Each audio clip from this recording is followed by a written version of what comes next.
Hello students, in this video let us learn about the working principle of photovoltaic cell.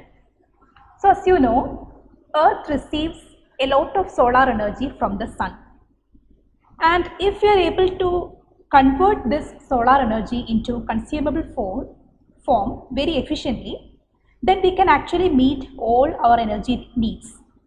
So if you are able to convert just the solar energy that we receive in 1 hour into consumable form of energy, say electric energy, then we can actually meet the energy demands of people for about 1 year. So the problem is trapping the solar energy in an efficient way and making use of it. So as you know, photovoltaics is one of the devices that we have to convert the solar energy directly into electric energy. So in this class, let us discuss about the working principle of photovoltaics.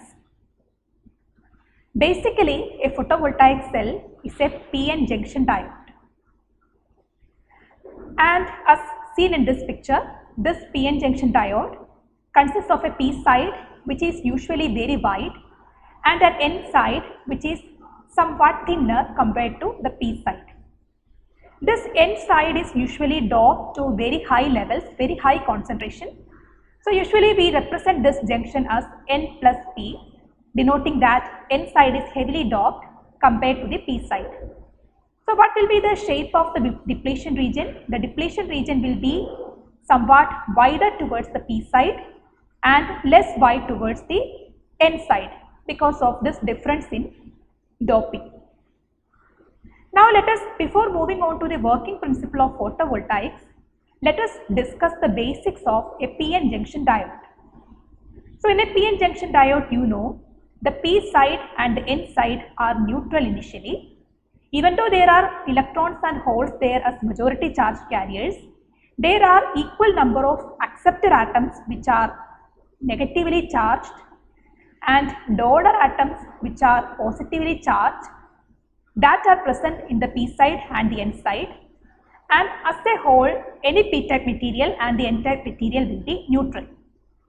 So as soon as the PN junction is formed, the electrons from the N side will diffuse towards the P side and the holes from the P side will diffuse towards the N side. So that is the basic mechanism in a PN junction diode, the junction formation. Just revise the basics that you have studied there. So the electron and holes from the N side and P side will meet up at the junction. They will recombine with each other, and as a result we will have a depletion region at the junction which is devoid of any charges. So even though there are no movable charges, mobile charges in this region, there are some other immobile charges in this region. This is not actually devoid of charges, this is devoid of mobile charges, moving charges, electrons and holes. So this region, depletion region, is actually composed of immobile ions. So if a hole leaves a P side, then that hole actually leaves behind a donor atom which is actually negatively charged, an acceptor atom which is actually negatively charged. So if many number of holes leave a P-type material, then it will leave a lot of fixed ions that are negatively charged. Similarly, if it move from the N side towards the P side, that means if electrons leaves a place, it actually leaves behind a layer of positively charged immobile ions on the back side. So as a result, due to the recombination of electrons and holes at the PN junction, the junction region, we actually have a layer of immobile immobile ions in the junction, and these ions actually prevent the motion of electrons and holes further across this junction.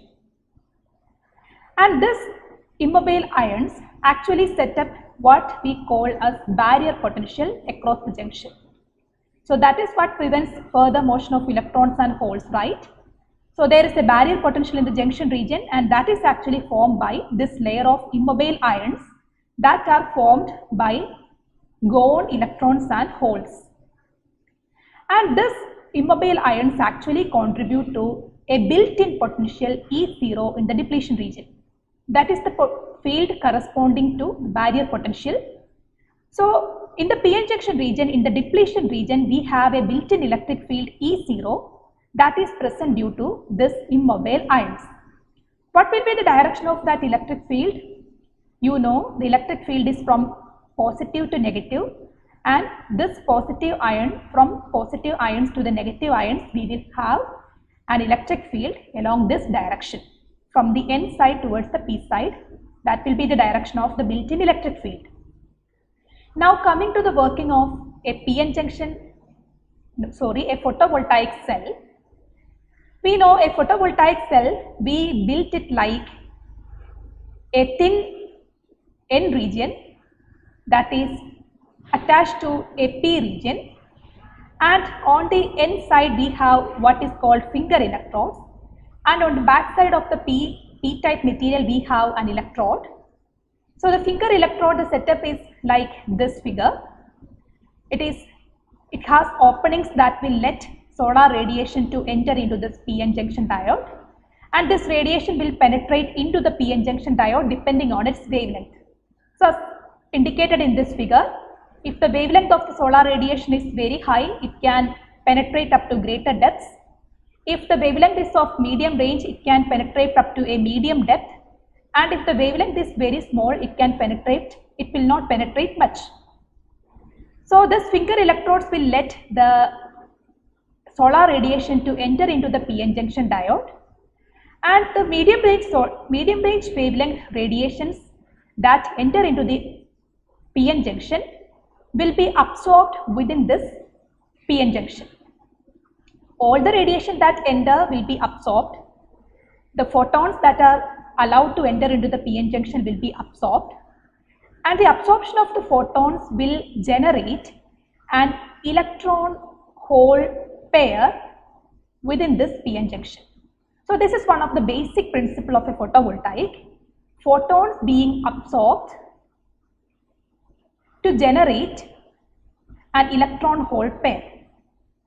So as indicated in this figure, each of the photons that are absorbed will be generating electron and hole pair wherever it is being absorbed.